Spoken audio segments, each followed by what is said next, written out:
What is up, everyone, and welcome to Drop In, where we have open, authentic conversations about all things mental health, including the therapeutic relationship. When is it healthy? When is it problematic? Jackie's here. What's happening, Jackie? Hey. How's life? Fantastic. Per you. How can you be mad living in sunny South Florida? I mean, that's a perspective to have. We already have our first hurricane approaching early next week. Doesn't count. You're like a true Floridian of the hurricane. I think I'm official now. Like, unless it's like a Cat 3 or higher, we don't worry. Is that how that usually works? That sounds like your standard Floridian response of like, oh, that thing. Psh, I'll wait until it's like 50 miles offshore and blowing at 150 miles an hour plus. But here we are. Normal things down here. Normal. What is normal when we talk about this thing? And is there a bigger thing than the therapeutic relationship in therapy? What comes to mind as we start this conversation on the therapeutic relationship? How important it actually is to treatment outcomes. The most important thing. Yes. It accounts for the most amount of variance, more than any intervention, any other factor. How good of a therapeutic relationship you have with your therapist will predict change, positive change, more than any other thing. Totally. It gets drilled in our head as we go through school. And the reason why we're having this conversation right now, there's a certain viral video out there. Some of you know, a certain 16-part viral video. Even higher now. Even higher than that, about a particular therapeutic relationship. We're not going to comment on that video directly for many reasons, but we are, and we think because that video is out there and is viral right now, we want to talk about what a healthy therapeutic relationship is and when it could show signs of being problematic. So when you think of a healthy therapeutic relationship, what comes to mind? My immediate thought is Carl Rogers and Mr. Rogers, Dr. Rogers, Dr. Rogers in his sweater. I think of the things that he really talked about and those core 3 principles, right, of unconditional positive regard. So really holding your client in this space of, just being a human and seeing them from a positive lens, even if the things that they're saying, might not necessarily fit within your lens. Empathy, really trying to put yourself in someone else's shoes and really empathize with their situation, what it is that they're going through, what their experience has been. And genuineness, I think, is hugely important. That's something that is so core to me and the dynamic that I try to set with my clients, is that piece of authenticity where you're just a human in the room with another human and you're able to build that trust and share what it is that you're thinking in a healthy way and really hold the frame of a trusting dynamic and an open communication dynamic. You're putting out so many great elements, again, that we're taught through school, and some of them can feel a little abstract to people out there. It's basically you mentalize a person that you'd feel comfortable saying anything to. How many of those people do you have in your life right now where I could really roll up and talk about anything, stuff that makes me feel bad, maybe look bad, things I've never spoken out loud to anybody?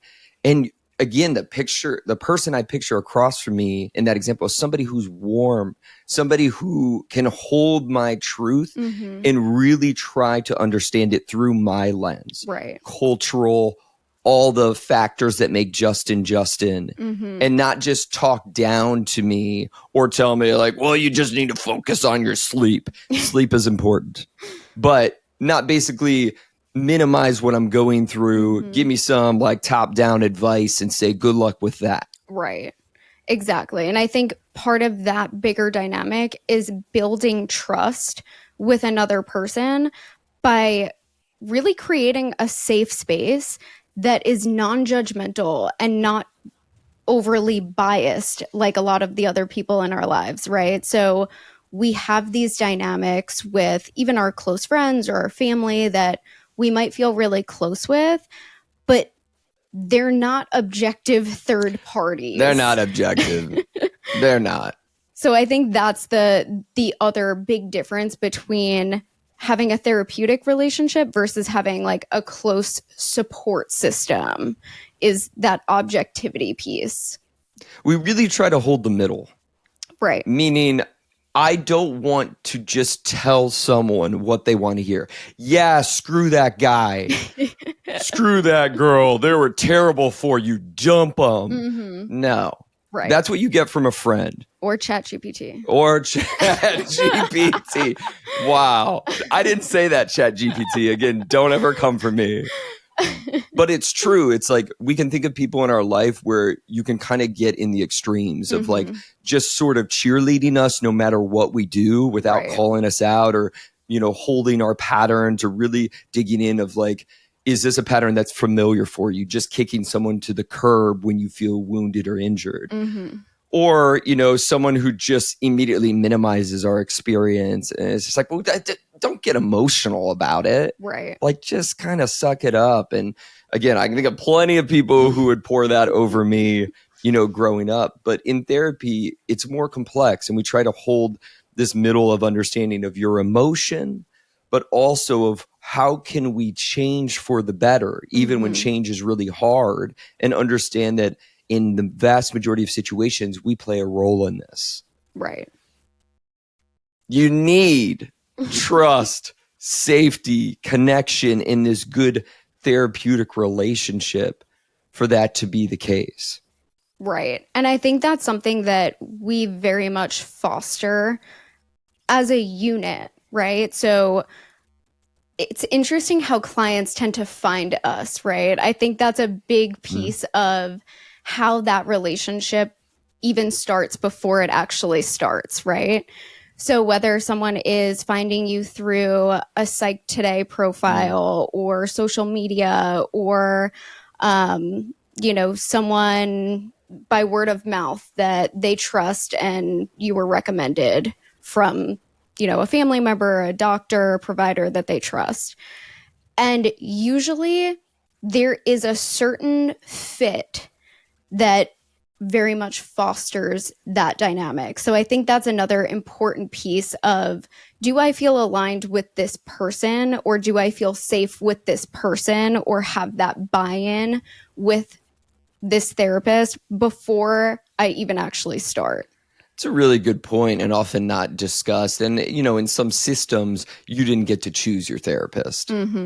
You know, you just get assigned. And in that regard, it's like, maybe it's going to take more time to build this, versus you're like, I went to a talk and you really, you know, emotionally impacted me in that talk, and we're starting sort of maybe on a higher ground. Right. Or I chose you based off your social media, which is, I think, as a professional on social media, is one of the best things. It's very rare I have a therapeutic relationship that's not a good match. Agreed. Because someone has selected me off of a lot of data I've given them, you know, on me. Not to say, you know, exactly one-to-one the way I show up on social media is how I show up in therapy. It's not. To me, being a therapist is much more of an art in listening, where on social media, on podcasting, you know, you literally have the mic. Right. And I know some therapists operate that way from sort of maybe a lecturing point of view. And it's not to say that that's not helpful, but it's certainly not my style as more of a relational therapist. Right. Agreed. But it is interesting how I think most, if not all of at least my clients, and I think yours too, have found us through social media. 100%. Yeah. And it's interesting how, from my experience, I feel like that relationship is always pretty aligned, because they have, in a sense, kind of chosen us based off of the characteristics that they're seeing, or based off of, you know, the things that we're putting out there about ourselves. And I think you get a pretty good feel for someone's energy, values, set of information or experiences through social media. And it's almost like you're doing that consultation just through watching videos and seeing like what that person is putting out there. It's so valid, and it's way more than just a paragraph or two on a website, Right. which is what we used to rely on. Yeah. Of like, here are your 2 paragraphs that you get on the FAU counseling website. Shout out to FAU, former employer, but that was it. Or Psych Today. Yeah. Like, here's your 2 to 3 paragraphs you wrote. Mm-hmm. And not to say that that doesn't matter, but if anyone's self-reflecting as a mental health professional, do you think written paragraphs parallel who you are in the room better than you sitting and talking? No. Again, some people might argue Right. different skill set. I'm not good talking to the camera. Maybe. But I think you get much more, especially in written word nowadays, Right. of like, you can really... Yeah. I don't know in the things that I write if that characterizes my personality. Again, as much as me for 60 seconds saying, hey, this is the kind of therapy I do, and explaining my theoretical orientation. I almost see this parallel between like dating apps and like Psych Today profiles of like, you're literally getting this little snapshot of someone's, what their bio is or what they're writing about. But then, yeah, in person, it's a much more engaging experience. So you're getting more of like the video aspect, I guess. So like social media and seeing all the videos versus just like words on a page. I just think there's a very big difference. Oh, I 100% agree. And unfortunately, because you drew that parallel, some people were like, God, but the romantic sexual is there in dating. And we need to get into where that appears, if ever, in sort of the therapeutic relationship. And I just wanted to add one more note because it's something that always lingers in my head of, thinking about how the therapeutic relationship does form over time. Mm-hmm. It's rare, but it does happen. Like someone in a first session, you're just like, boom, me and my therapist immediately clicked. And I just started telling them about all these things. I think that's a rarity. Can happen sometimes, but Sure. My late supervisor, Dr. John Dagley, would always say, like, you have to earn the right to challenge your clients. Mm-hmm. And it's something like, you think about all the different wisdom you've collected in your life. And I'm like, man, that holds so true. Yeah. Of like, you really have to absorb, know, and there is a part of the therapeutic relationship that builds. For sure. I don't think there's anything wrong with people sort of wanting quick fixes. Mm-hmm. Maybe we all do to a certain extent subconsciously. But I think, unfortunately, with many things that have formed over so many years of your life, there's not going to be something in 50 minutes that drastically changes everything in a single session. Well, and I think that trust has to be built over time in terms of the consistency in the way that you show up as a therapist. And you're kind of demonstrating the level of safety and non-judgment for that person. And sure, sometimes there are those clients who, feel comfortable right off the bat, and that's awesome when that does happen. But for a lot of other people, it takes some time to build up that level of trust and safety with another person to be able to share things that maybe they haven't shared with anyone else before, or get into some of these things that they are really concerned about or are feeling very personal to them. And typically you wouldn't share that, day one of meeting someone, whether it's a therapist or anyone else. So I think there is a certain trust that builds over time and consistency and safety. Absolutely. And of course, me being a relational, interpersonal therapist, it's like I'm a big believer in the corrective emotional experience, which to me really parallels why the therapeutic alliance and relationship is so important. Of like, to quickly summarize what that is, it's basically like we bring in a history of interpersonal interactions, starting from early life, family, that is communicating something about who we are and how we interact with the world. And along the way, we collect injuries, things that sort of don't serve us. We adapt in ways that maybe temporarily help, but sort of hold us back later in life. But the therapeutic relationship offers you something corrective, different, allows you to be like seen and heard in a new way so you can form new patterns. Right. I don't know how good I did at summing that up for all my interpersonal relational people out there, but like, That is the why. Because some people would be like, why does this even matter? Yeah. And it's like, there is something, and this is where with ChatGPT and sort of using AI, we know there's something about this therapeutic relationship of why it always accounts for the most variance of change. It is that important. Right. And again, it's not to say other things can't be helpful, but that's why we invest so much into this and think about the relationship. And a big part of this relationship is this conversation on boundaries. What comes to mind when you think about this professional boundary? We're dipping our toe a little bit, maybe into when things might start to look problematic. Like, what do you think of? Yeah, when I think about boundaries, I obviously think about the level of professionalism, sure, but I think a lot about modeling these boundaries and modeling healthy boundaries for someone who might not have had the best experience or examples set for them in terms of that. So, a lot of people come into therapy, myself included, when I started therapy, of not necessarily having the healthiest relationship with boundaries, or crossing over or blurring boundaries or things as myself as the client.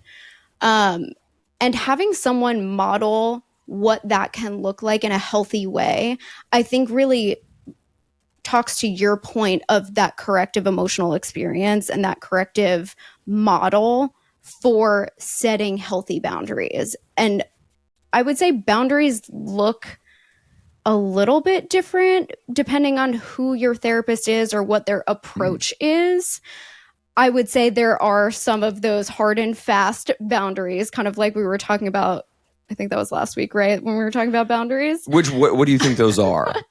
That there should never be any sexual relationship or any relationship that is not therapeutic. Meaning romantic, meaning Right. sexual, Correct. flirtatious. Correct. You should never have a sexual relationship with your therapist. Period. So that is in the APA code. If they teach us anything, they constantly say, do not sleep with your clients. So let's get way in the weeds with that. And this is going to lead to conversation about transference, countertransference. We'll get there. But do romantic and sexual things get brought up in therapy? 1000%. Okay. How does that look? It looks different depending on each person and what they feel comfortable sharing or what it is that they're having challenges with, right? A lot of people are coming into therapy with relationship difficulties. Some of that might be intimate relationships or, sexual dynamics that are challenging for them.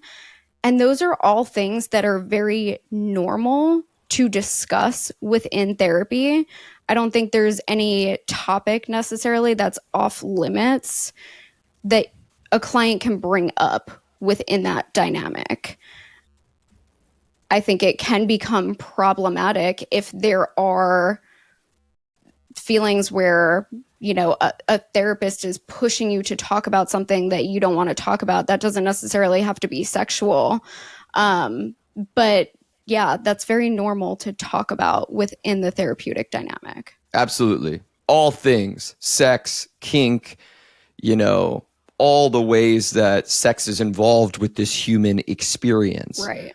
And we're having this relationship where we might be seen and heard in this new way where we as the client start feeling things towards our therapist. How normal or not normal is that as the client feeling something towards the therapist? Extremely normal. And feeling something towards the therapist doesn't always have to be sexual, romantic, anything like that.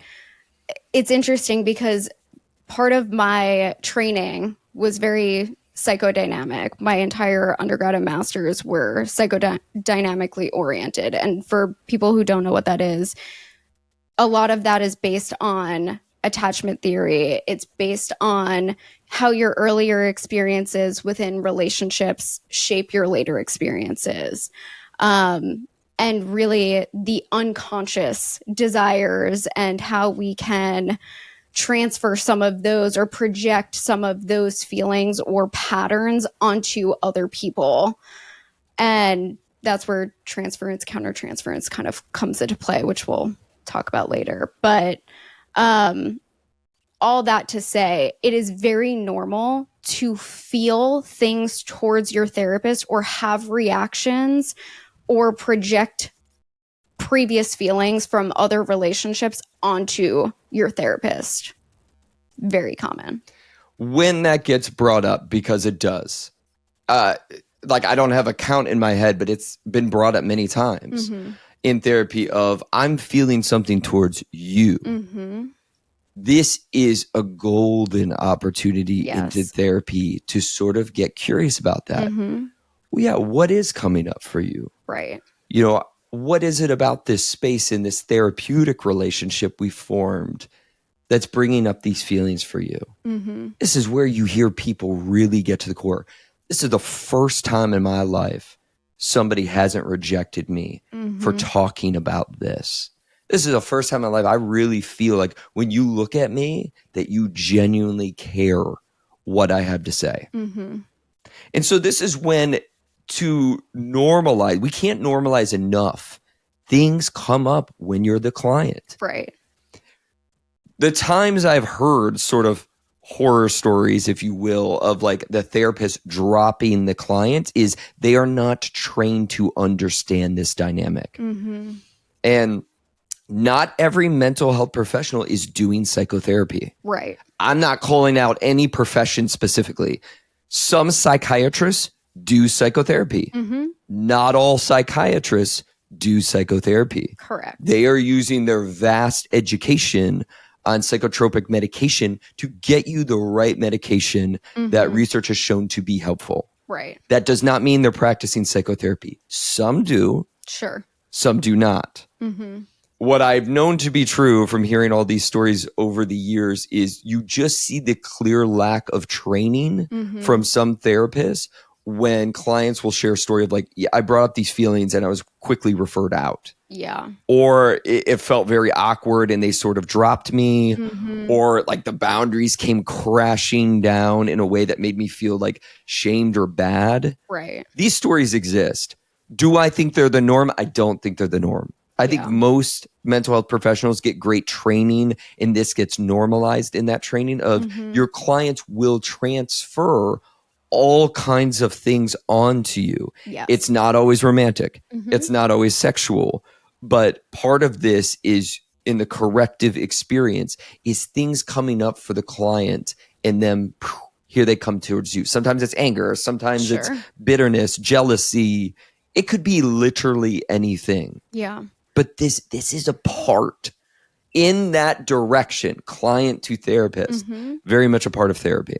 And I think that's such an important part of therapy. Agreed. A lot of times when this happens, to me, my immediate thought process is this is great that we have reached this level of trust that you feel like you can communicate and share with me how you're feeling towards me, because this is a great opportunity for continuing to build that trust and also practicing some of the skills or some of the communication dynamics that we want to implement outside of the therapeutic relationship in your other dynamics and your other relationships. So oftentimes the therapeutic relationship can be used almost as like a practice for your other relationships outside of that dynamic. So for example, if a client is telling me that they're feeling angry towards me, I always emphasize this with clients of like, you are allowed to feel angry, frustrated, irritated. You're allowed to feel anything towards me And let's talk about it. Let's explore where that's coming from. Let's talk about where that might have stemmed from. Is this a feeling that you've had before in previous dynamics? What does that pattern look like? And holding a safe space to talk through that, I think, can be so monumental for a lot of people. And then again, being able to talk through that in a calm manner, in a way where I, as the therapist, am not going to attack you or get defensive or replay some of those previous patterns. This will be a different experience as you continue to explore those emotions and really talk through what those patterns are. And we're able to have this experience of, okay, now that you shared that and we communicated in the way that we did, how is this something that you can also then relate to other experiences outside of this room? Is this something that you want to try to share with other people? Is this a communication skill that you want to try in X, Y, and Z relationships outside of here? So I think that can be an amazing practice space in a safe context for most clients. Absolutely is. We often say it starts in therapy first. We don't try to get a client to do something, generally that they're not already doing within this session. Countertransference. This is when the therapist's stuff, reaction, feelings, triggerings get brought up in the midst of therapy. What does this look like? How normal is this? This is also normal because as therapists, we're also humans in the room with other humans. We all have reactions. Sometimes those reactions are super helpful within that dynamic because we're able to see maybe a pattern that's occurring for you outside of the therapeutic relationship, where maybe people are noticing that, let's say a client is very guarded within their relationships outside of, the therapeutic space. And it's hard for them to get any support from other people. If I, as the therapist, am feeling my client being very guarded and it sometimes feels challenging to support them, I might bring that up and say, I noticed that you're feeling, or I noticed that you tend to be guarded when it comes to sharing anything vulnerable. I wonder how other people might feel about that or react to you in these ways. Or you might not be experiencing the level of support that you're wanting and needing from other people. And so being able to use some of those in a healthy way can be great. I think, of course, everything exists on, a continuum. And we also have reactions or, patterns that play out for us as well, where we can recognize, oh, okay, this feels reminiscent of a dynamic that I've experienced too. Also normal. It's what you do with it and how you're able to manage that as a therapist. Right. You hit the nail on the head. It's what you do with it. Right. Things are going to come up in this human experience. Things have come up that have triggered like the traumas of like my brother passing, my dad passing. Things have reminded me of past relationships in like stories people tell of like, oh man, like my mind spiked to like, oh, I've heard that exact dialogue before. Yeah. What you do with it, meaning, am I staying present in the room? Do I need to bring this to my own therapy? Right. Do I need to get my own consultation with another professional about this, of like how I can work through this? And do I, in the most sort of extreme circumstance, am I not equipped to be the therapist for this client? Sure. In the extreme. Right. But things come up. Of course. It just comes up all the time. within the sexual romantic, we don't feed a flame. Right. That is sort of the key here. We don't make it about us. Mm-hmm. In a lot of instances and things that we have data on, when therapists sort of really engage and make it about them in the romantic sexual, we know usually they have some sort of romantic sexual thing, breakup, divorce going on in their life, Mm-hmm. where they are leaning into their own countertransference in a way that is, toxic and damaging. Sure. And that's where the unhealthy dynamics can come into play. Right. When you're allowing this to run through and you're sort of filling your own gaps within the role of being, a mental health professional. Right. And then in that context, you're not able to be an objective therapist for that person.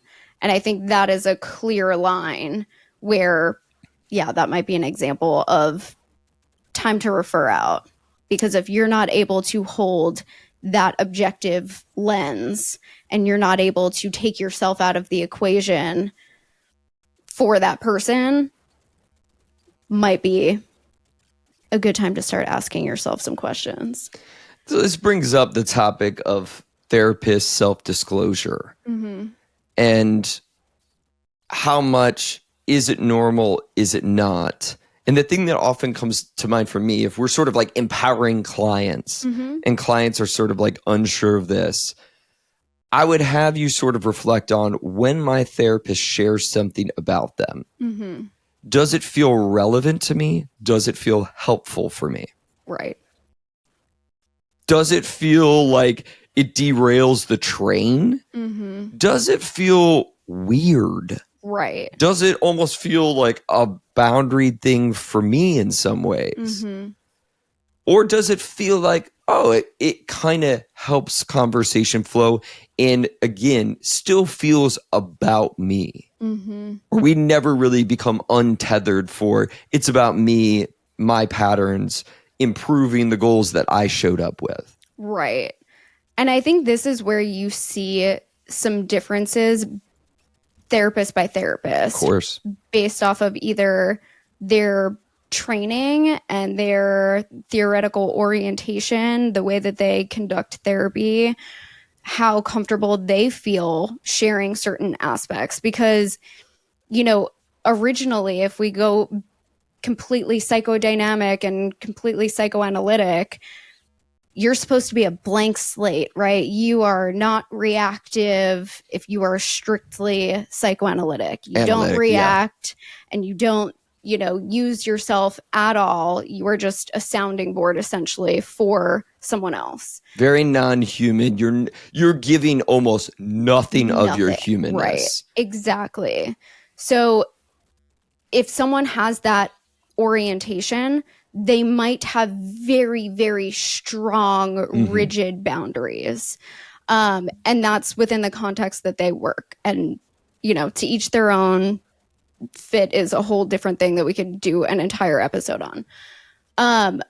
But aside from that, I mean, especially even for us, like being on social media and sharing aspects of our life and our experience, there are certain things that we are putting out there about ourselves so people know, this is an experience that you've had, or this is something that you have, experienced symptom wise, right? So like a lot of my clients have found me because I am very open about my experience with ADHD. And so they might ask me questions about my, experience with ADHD, my symptoms or medications or things like that, right? And some therapists will feel comfortable sharing some of those things and others might not. And again, to each their own. I know for myself as a therapist, I will share things with clients if they ask, or if there is something that is feeling very relevant, that is a short, mini snippet into their experience, or something to make them more comfortable. But I agree with what you're saying of, I think it's helpful to ask yourself, even as a therapist, is this relevant? Right. Right. Is this helpful for that person? And to some degrees, and this is where it's like, gosh, I remember eye rolling at this because I philosophically don't agree. Like many times in the training, they'd be like, you have to be intentional. Mm-hmm. I agree with that. And I always feel like there's always an element of unknown. Right. And it would piss me off when I was getting these supervisions of like, well, if you're intentional about it, then you kind of know. No, you don't always know. Right. And, now like, 10 plus years doing this work, I would tell anyone who's starting up as a therapist, you should reflect, but I'll be damned if you don't know. What you know is the reaction you get back when you dip your damn toe in the water. Right. Of when somebody's really sharing, like, gosh, it's almost hard to think of examples on the fly, but yeah, exactly. It could be with mental health. Of course, like I have OCD and I talk about that a lot, but it could be something else of like interest related of like, Sure. they're talking about like, oh, I've been regulating a lot playing Animal Crossing when I come home, and be like, oh yeah, the only Animal Crossing I ever played was on GameCube, which I believe is the OG. When you put that out in a session, it seems very innocuous. Some clients will balk and kind of be like, blank, doesn't sort of feed anything forward, almost a frozen reaction. It says something versus like, oh my gosh, like I never had a GameCube. What was that like? Yeah. You can dip in real quick. I'm like, oh yeah, they had the mini discs. And it's like, it's a big bonding moment, and Animal Crossing really broke ground. What do you love about the game? Right. And that's where I feel like when you use self-disclosure and you're paying attention to the client, you can see how things are sort of landing with. Totally. And this goes into what you sort of mentioned before, which is things, unless you're a very high boundary therapist, or maybe you're doing a very structured therapy, what clients need from you varies. This is the nuance of this freaking work that we do. Yes. And I don't know many therapists like talking about this on social media because it starts to get a little like, oh God. Because the reality of this, one client I have might need me to be very boundaried. Correct. They need that for their own regulation. They need that because if not, if I sort of allow text messages to come through or novels via email, right, that it doesn't allow them to sort of regulate on their own. And yes, to a degree, I might be protecting myself. Sure. I can't be an on-call 24/7 service. Right. Like it's just reality. I know some therapists are on-call 24/7 via text. That's great for them. I'm not. Right. I have a family. I have a child. Right. I have my own regulation. We have emergency lines. But this gets into a really nuance of like, well, I used to text my therapist all the time. To me, I'm like, that therapist could be feeding your dysregulation by doing so. Right. For another client, a very brief exchange could be the thing they needed to sort of like move forward. Right. Hey, just letting you know I didn't get the job. Just wanted to send that email, pretty bummed out. Read that email, respond back. I'm really sorry to hear that. You put in a ton of work. Obviously, I want to talk about this more with you, but just remember and take solace in that effort that you put to get to that last round of interviews wasn't happenstance. You did that. As an example. Sure. But the hardest part about this conversation with boundaries and being a relational therapist is I know damn well the variation in what clients need from me. Right. And that pulls different things. Yeah, totally. And I mean, I feel the exact same way. One of those things that I try to do on the front end is I'll tell clients the first time that I meet with them, this is my personal contact information. This is my work number that you can call or text if you have scheduling changes or anything that you need to update me on briefly. And it kind of sets a tone for what that boundary is. You can call or text me for X, Y, and Z reasons. If there is an emergency, if this is a crisis type of situation, always call, these numbers, blah, blah, blah. We kind of go through that. And so I try to set certain boundaries on the front end so that there is this level of safety. And sometimes those boundaries can change depending on what that client's needs are.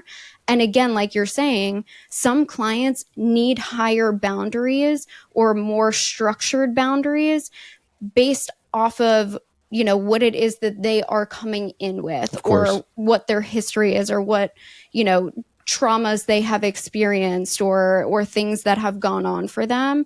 And so it is this is where our job very much becomes more of an art than a science in some ways, because every client is different, and what their needs are is different person to person, and also might change depending on where they're at in life or what's going on in their life or the circumstances, right? So those boundaries and modeling those boundaries can look different person to person. They do, and depending on the type of psychotherapy you practice, 100%. it certainly matters. And I'm just using this as an example. I'm not picking on EMDR. EMDR has plenty of scientific evidence to say it's helpful, but someone doing a very structured EMDR, they might not have any room for conversation between session. Right. Versus someone who's doing DBT, and they might be available to their clients 24/7 for crisis type calls, text situations. And so it very much can depend on what type of therapy you're doing, what orientation that therapist is, and that personality of that therapist. Exactly. There's just those realities too. And that's something where it's like that part's not talked about a lot, because it's not to say clients don't care, but us therapists have very different lives. Yeah. Some people, they got whole families and kids, and they're volunteering and they're doing X, Y, and Z. And yeah, part of their life is being a therapist. And other people are like, no, this is what I do. And I have plenty of energy to put into you in between sessions. But again, that's one thing. If you got 100 therapists in a room and you really, asked about that, like, do your therapists ever text you, or do your clients ever text between sessions? Do they email?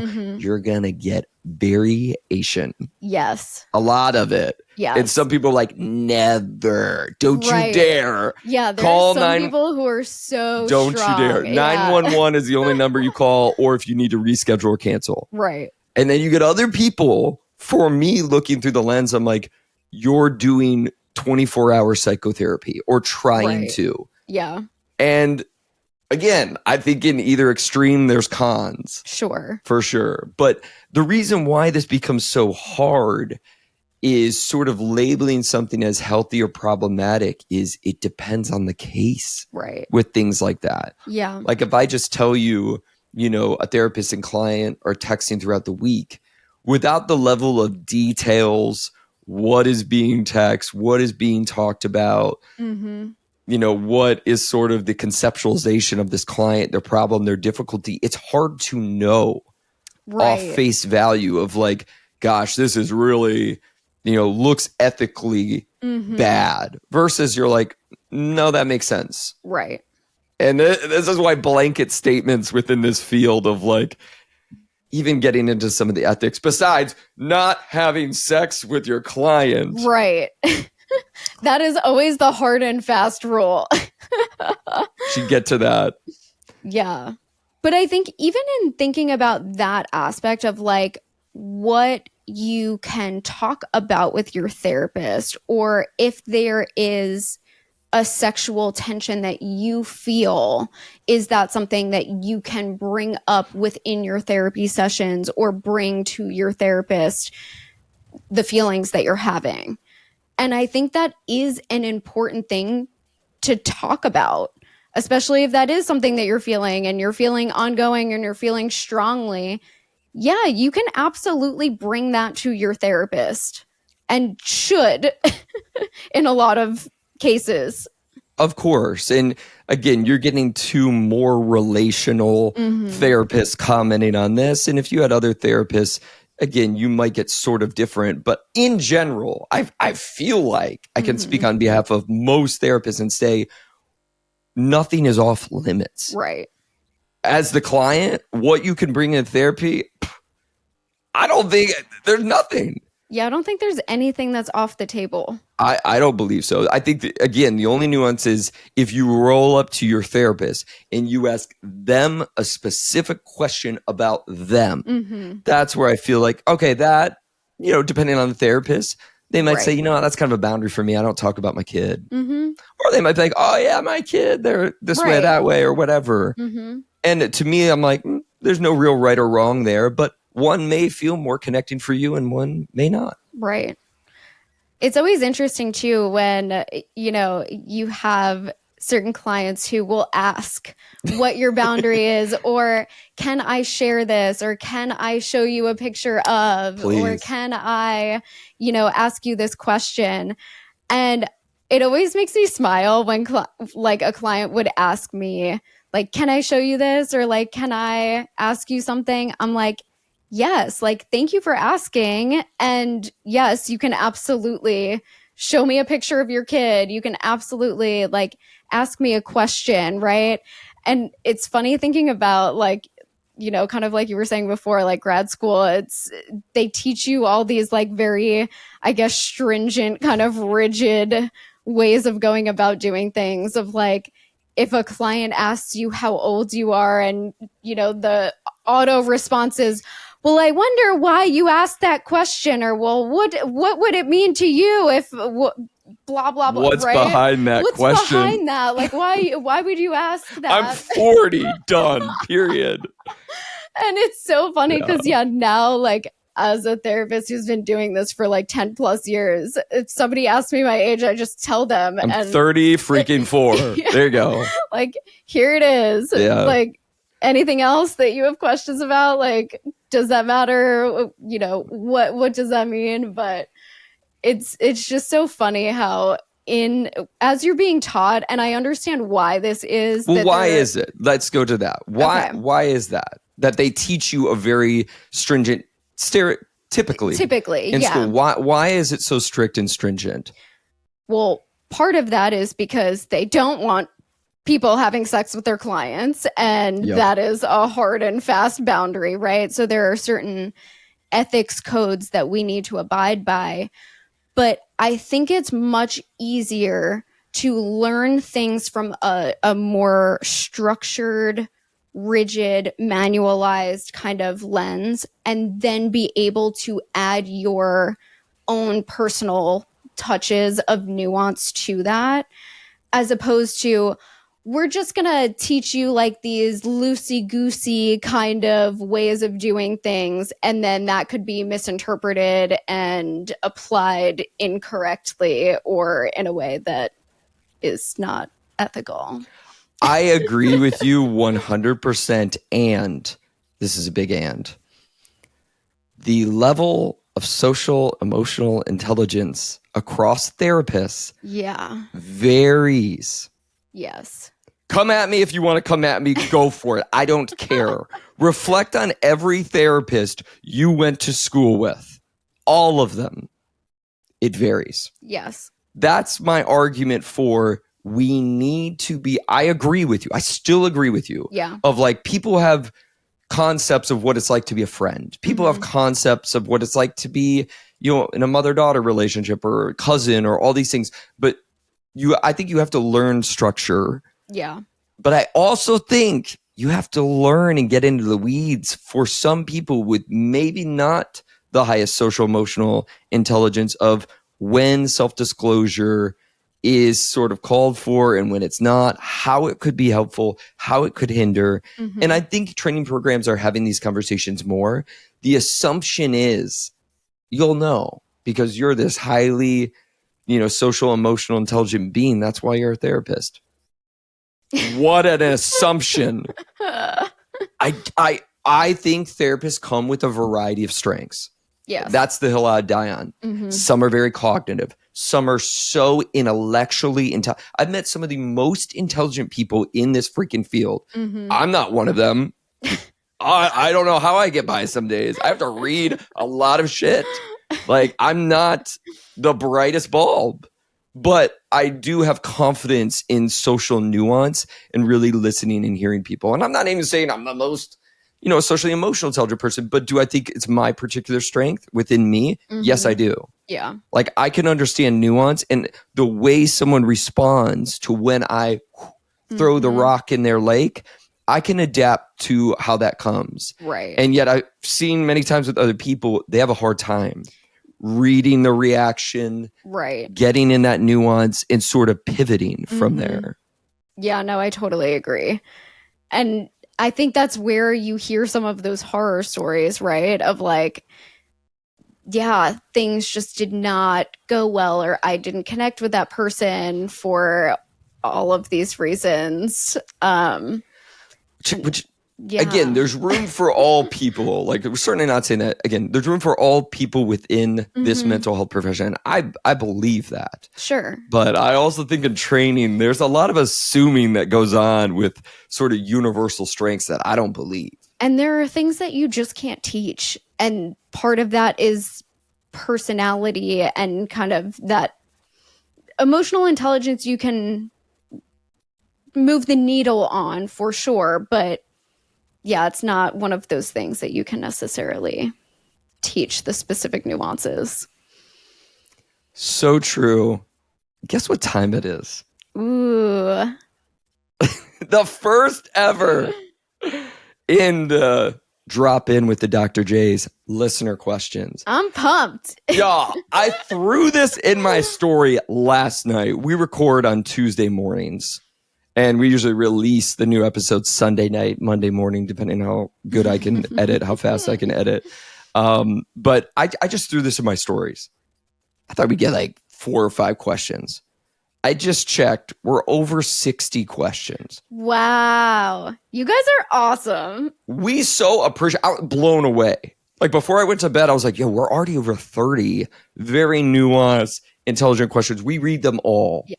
Reread them all, and each and every episode we're going to answer at the end of the podcast. We're going to answer some of your questions, do the best we can, help point you in a direction. This is not therapy, but again, we try to use our expertise, our experience to be helpful, especially if we're battling Chat GPT out there. Lord, at least we got some degrees.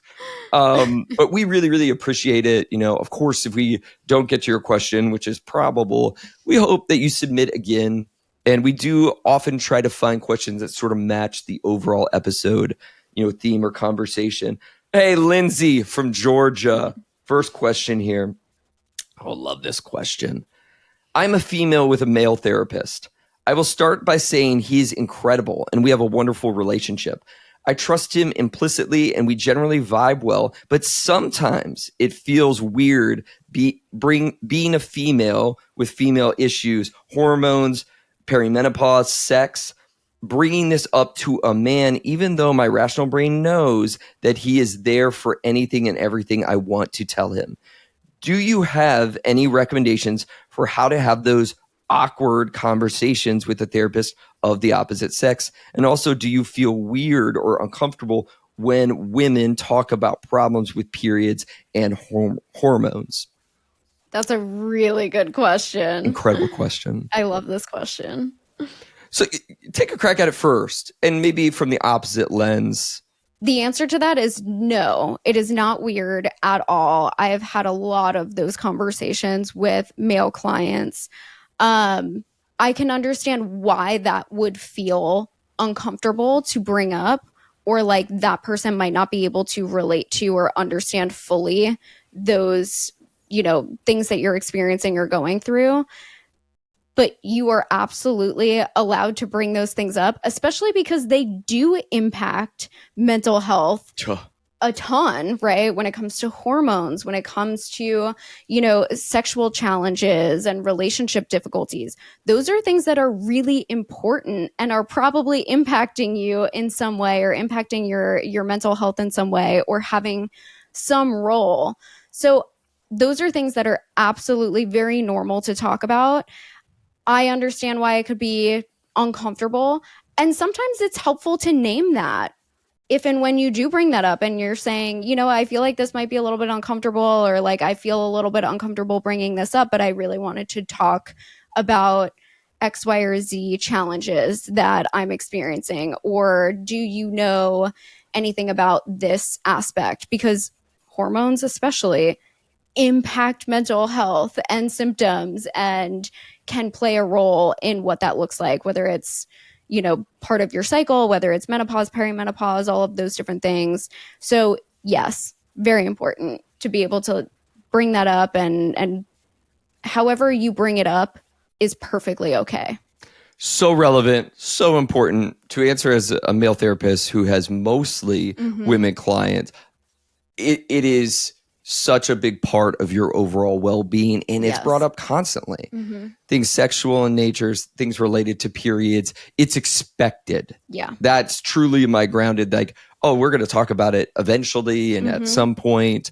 But from a client perspective, and I've only had female, women as therapists, I've brought up, and I've definitely said, it kind of feels weird to bring this up to say because you are a woman, but I want to talk about this. Right. That's like the exact language I've used. You could use that. You could just jump in. There's not necessarily a right or wrong. But I know this is something that we think about. Like even as a therapist, I was a therapist at the time when I approached something that felt like very male health related, like in my personal therapy. Yeah. But I knew everything's connected. Everything's important to talk about.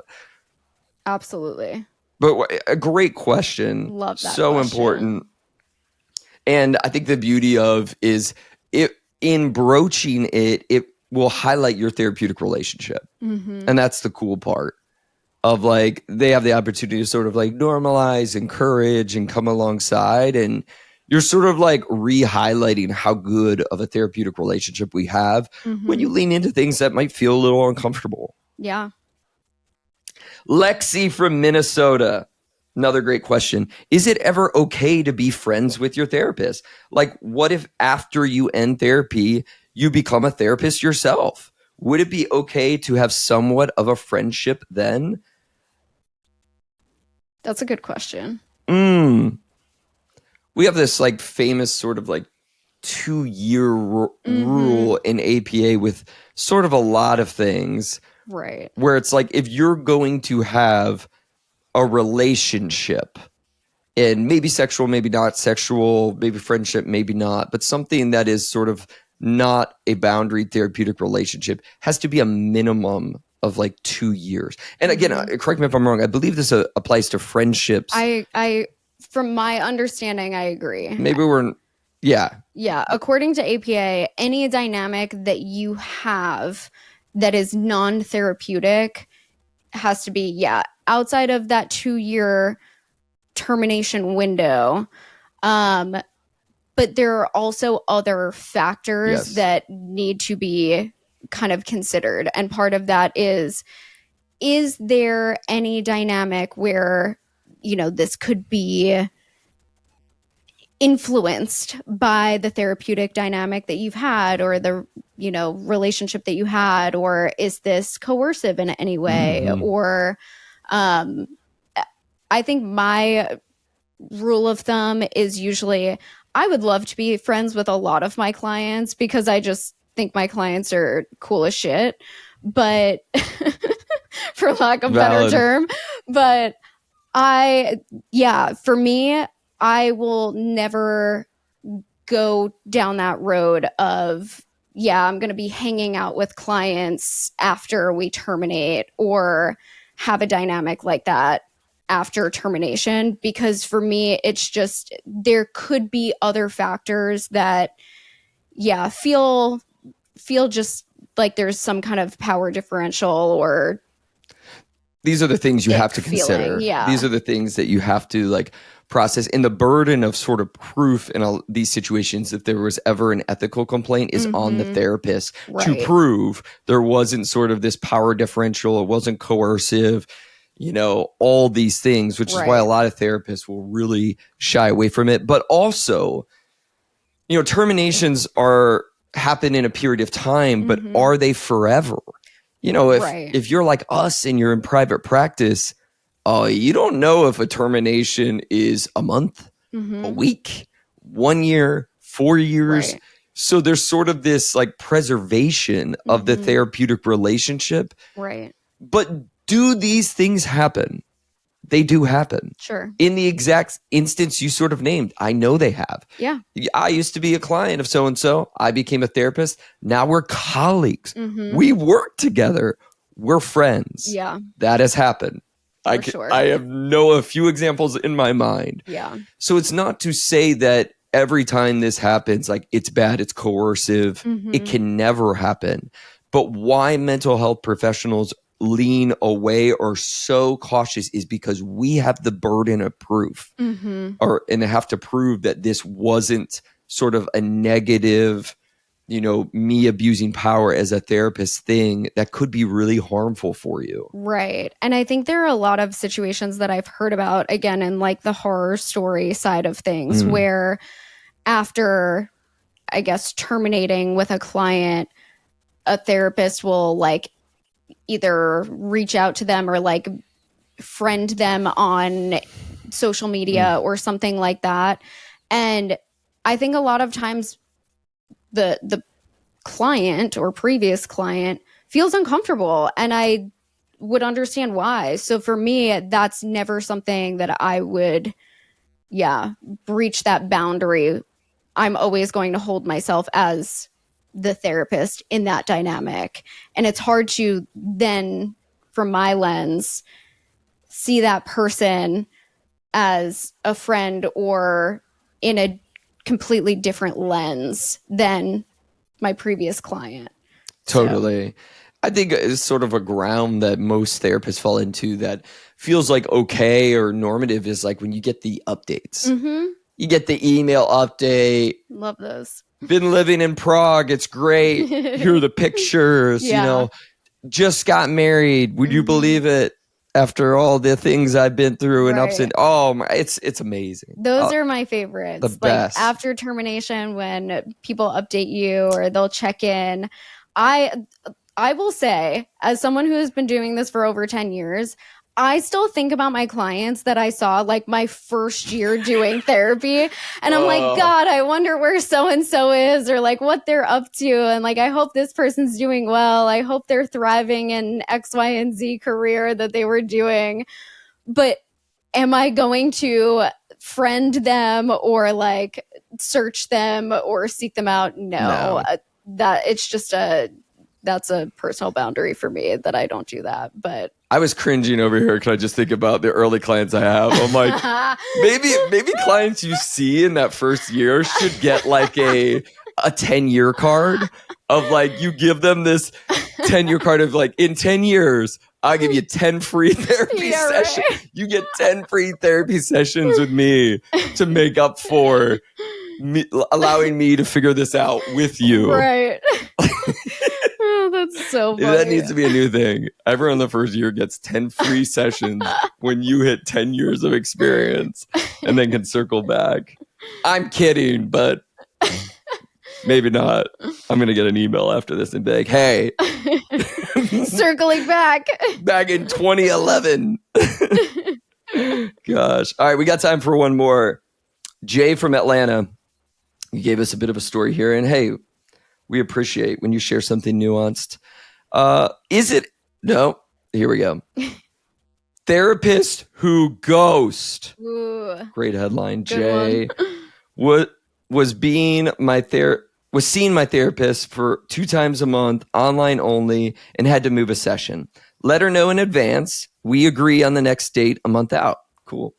She never showed. She never emailed me to reschedule or say, hey, I noticed we've let me get this. Or just say, hey, I noticed we've been seeing each other for 1.5 years every other week, and I realized I haven't seen you in ages and forgot you existed at all. She did this once at Christmas, and it took 3 emails and finally a little voicemail saying, if you can't see me anymore, can you tell me? This is, Jay saying this to them to get a response. She was consistently 5 to 15 minutes late to every appointment. It was just weird to be ghosted. Is this ADHD extreme? An online review of her I saw later, a person said she ghosted them too. I paid on time, showed up on time, and it's pretty easy going, what gives? They followed back up. They go, I forgot to say, the therapist who ghosted me, that was March of 2024, I never heard from them again. I was getting support for family stress, life changes, no diagnosis or big, huge things going on in session, just normal moral support. It was almost boring, to be honest. I can understand why you added that in a way, because we talk all the time about like nuance, and I don't think it matters at all. No, agreed. I wouldn't care what your diagnosis is, what you're talking about. Doesn't matter. What comes to mind is you hear Jay's story here about therapist ghosting. Yeah, that I cringed through a lot of that. I have some very real reactions. Yeah, I am someone who does have ADHD, and I can understand how that can impact admin type stuff, whether that's emails or phone calls or client messages, things like that. And I am someone who, I don't care how bad my ADHD is, I will never ghost a client. That is, and I will never show up 5 to 15 minutes late to sessions. Every session. If I'm a minute late, okay, that is, I think, some leeway. But if I'm going to be more than 2 minutes late to a session, I will text my clients and let them know, like, I will be there in 2 minutes, which is very, very rare that ever happens. But even if there's like technical issues or like Wi-Fi or something like that, I will always communicate with my clients to let them know if something's going on or if I'm going to be, more than a minute late.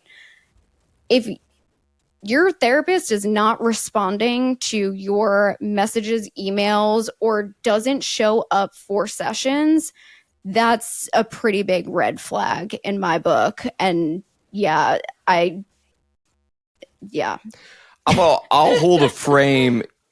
This is the only one I can hold, like if I'm leaning a little the other way of like, therapists are human. Sure. Even in the way you wrote this, Jay, I know you know that. Right. I think you're being more than sort of very compassionate. Generous, you're being very generous, which I think says a lot about you, Jay. But therapists are human. We mess up. Mm-hmm. I've double booked clients. Oh my God. I wanted to like hide away. I'm just admitting, I've read the email, saw the time that we had decided, got distracted, forgot to put it in my calendar. Mm-hmm. Realized it later, obviously freaked out, felt awful. Mm-hmm. Felt awful. I like apologize. I messed up. I'm so sorry for that. I'll adapt my schedule to whenever you can meet. You let me know. I'll be there. This is my bad. These things happen. Sure. Clients no show me. Mm-hmm. Oh my God, totally forgot about the session. We're like 10 minutes in the session. I send the text and they're like, holy crap, I forgot. I give them grace. Right. There could be conversations about late fees, no-show fees. Maybe that's another session. For me, I'm not worried about it. I'm like, things happen. Don't worry. When should we meet? No charge. Yeah. Again, I'm not telling other therapists how to handle that, but that's how I do. Could we have, if we have a long relationship together and this isn't some big pattern, and I feel the same way about, I hope there's grace when I human out here and I make a mistake. But what you're describing feels like a pattern of like disconnection for whatever might be going on with that therapist. Right. And the ghosting part of just like not owning it feels very like painful. Yeah. Of like not owning like, oh my gosh, I'm so sorry. Like I didn't get back to you. But I think again, when we talk about unhealthy things in the therapy relationship, any pattern that really burdens you as the client, not good. Right. Versus one-off human crap. Sure. And again, like, I think there's some grace to be a human. Sure. Of, if a client texts me, they typically know that I might not respond within an hour or 2 hours or 5 hours or even a day sometimes, especially on the weekend. But that I'll always get back to their message or their email within, a 1 or 2 business days.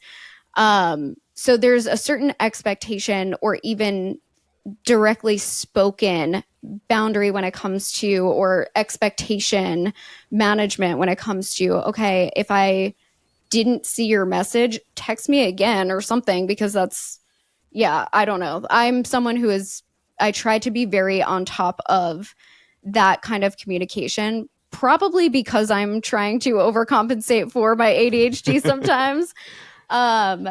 But if there is ever a pattern that feels like it's burdening you, or that you are trying to chase down your therapist, or they're not showing up repeatedly, and I've heard this from people that have used like certain virtual like app services for therapy, that this happens more frequently. I think when people are just overbooked, or it's not like a great system.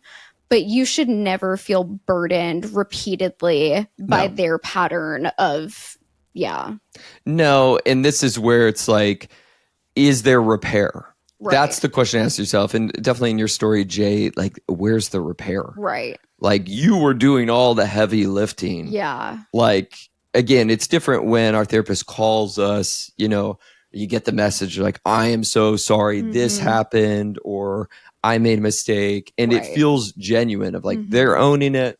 They're claiming this. They're trying to do better. Right. And it's really up to you. That's where I feel like, there could be something corrective in there. There could be one-off mistakes that you feel like are just too big.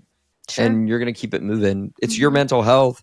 You can do so. But if it's a pattern, and the showing up late thing, it's really sort of debatable and gray. Like, I know it's so interesting. This is what I'll say. Like, isn't it interesting? Like, you'll make like a doctor's appointment.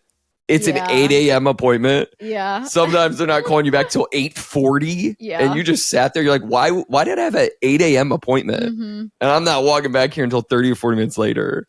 But it's weird how sometimes it can become a norm in a setting. But my thing, especially when it comes to psychotherapy, if someone is late, it better not be taken away from your time. Right. But there's also that factor of like, again, you were there and they're not, that it just feels weird. And there be a lot of different variables that sort of play in, but I would at least have you reflect of like, if my therapist is routinely 10, 15 minutes late, am I getting that time back?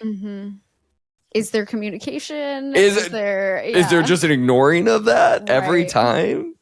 Like, I know there'd be part of me, it's like, should we start 15 minutes later from now on? Right. I don't know that would actually change anything, but yeah, it's tough because, again, therapists are human. And a lot of the stuff we talked about in this session is sort of looking inward and saying, how is this impacting me? And it gets wildly nuanced. Even when you're like, you meet with a therapist and you do maybe know early on, you're like, man, the way they listen and connect with me, I just really feel like they get it. Versus when you sort of the opposite and you're like, I don't know why my therapist, I just don't think they see the world through my lens as best as they can. Right. And there's this pattern of disconnection and rupture. But this whole thing's a human endeavor, which is why the therapeutic relationship is so important. Yo, thank you so much for the questions. Seriously, those were great questions. Incredible. Each week, especially when we start having on guests, we're always going to take your questions. You really add a light into the podcast and make us think about things. And, we could always assume what you want us, to talk about it here. That's not as fun versus being able to directly engage with you. So please, keep asking the questions. We'll try to keep our eyes out for people who are always in there, and we'll get to your question eventually. But thanks as always for being here, and we'll see you next week right here on Drop In.